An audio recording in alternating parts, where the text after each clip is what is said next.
السلام علیکم و رحمت الله و برکاته. برادران عزیز، مرد شما نکنین. من دروغ نمیگم. موی سری کندگی شونه در سرمون نمونده. کلم کردن، همه را کندن گرفتن. نومرم 05 01 43 07 44 در عربستان سعودیم. نمیدونم ای خورا برومه نمیشود. اینجا ملکی نیسته که ببروی فر بگردی. اینجا نه خیلی لقاب میپوشی محکم میکنیخته. مرده که بیگونه را نمیبینی. من ادرسی خونه را نمیدونم. من دروغ نمیگم. باورم کنیم. من از زورم اومده. من در هیچ جا نرفتم. من 15 روز میشه و نمی تلفن ندادن. من پرسیدم که چه خیلی کنم. گفتن میدم خیلی بجق. اما جقیدم گپ زدم. دیگه شا نمیدونم چی گپ شدگیه. مرا گفتن یاردمت میکنی. کی در اینترنت پرتافته چه خیلی کده. من خیلی تلفن را سرفرا نمیرم. من خیلی تلفنی نمره کی را میفهمم. نوکی بلای امیز درستی دست ویدن یاره. من خیلی زنکی لقطه نیستم. باورم کنید. حقارت نکنید. من مادرم. گویا مرا گفتین اما آدمی حقارت میکنه که اما آدم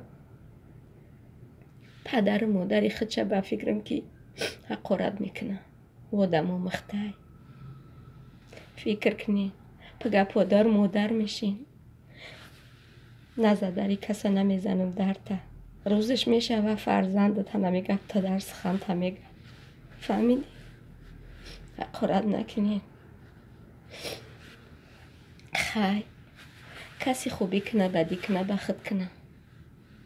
حقارت به زبان خودت میگوی. به مادر خودت میروه. به اهل بیت خودت میروه. هزار قلق شاعر گفت که آباد نکردی مرا ویران نکن تو مرا. ای دستت نمیآید گپی کته نزه. گپی بیهوده نزه. التماس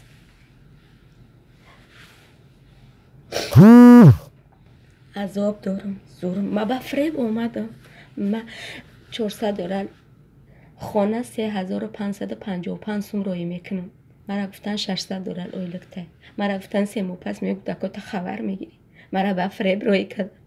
به فهم خورد. ما دختر بچه ما گفتم بخوانونم. ما گفتم مودم شوم.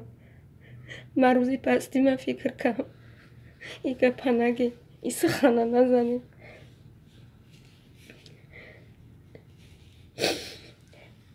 بگیره نومرم 05 کدش 966 966 05 01 43 07 44 بگیره نومرم. زنگم بزنید. یک اطریف که عذاب من نشانتان میدم. پشیمون نشیدین ای حقارتون. چیزی میگیم بگید. وای بر حالتون قطعی و گپای سختی زدگید. دیل خدا میدون. هزار قلق ای دستان نمی آوردم.